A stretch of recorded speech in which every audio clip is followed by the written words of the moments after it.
thoughts on the Lucas Matthysse Danny Garcia fight, and could the winner present itself as a future opponent for Floyd? They might be a little bit small for Floyd. Floyd is a 47-pounder, but he fights big, and it'd be kind of hard for him to come up and fight somebody like a Floyd Mayweather. I couldn't see that type of fight. I mean, Lucas Matthysse was my sparring partner at one time for a couple of fights, and he's very good. He's going to be very strong. I never sparred or anything with Danny Garcia, but Lucas, like I said, I sparred him for like a month, and he's very determined. He's a hard worker. He works very hard. Good puncher, and he takes a good punch too as well. I actually hit him a couple of times pretty good to kind of back him off, but he still kept coming. Lucas Matthysse now is on top of the world. He's the hottest prospect, the hottest boxing star. What do you say about his success, given that you used to spar him? Oh man, I told him when I sparred with him, I said, you could be world champion.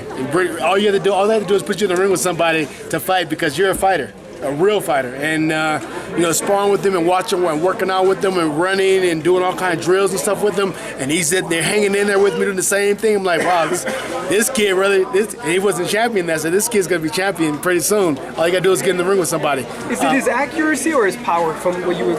You know what it's accuracy, power, and he has his defense is pretty good. It's unexpected. Like, he has pretty good boxing abilities. He just doesn't like to box. He doesn't want to box. He want to go out there and fight you. But he can box. He can move. He knows how to duck and slip and get in the right positions to hit you. And that's how come he's getting these knockouts, is because it's unexpected. They think, okay, I'm just going to throw hard at him and hit him.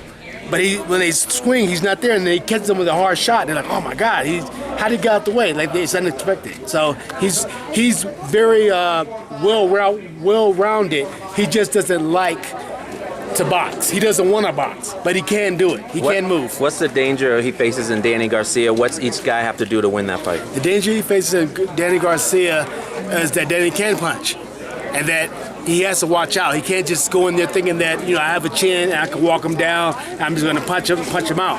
Danny can't punch, so he has to be a little careful. A lot of these fights, he doesn't really care, and he's not careful. He just goes in for the kill and just, tries to knock the guy out, which he can do. With Danny, he has to be careful with those low left hooks and the right hands and get the timing down. Once he gets the timing down, then it's all right to go in here and start doing what he does. But it's going to be a great fight. Danny punches very hard.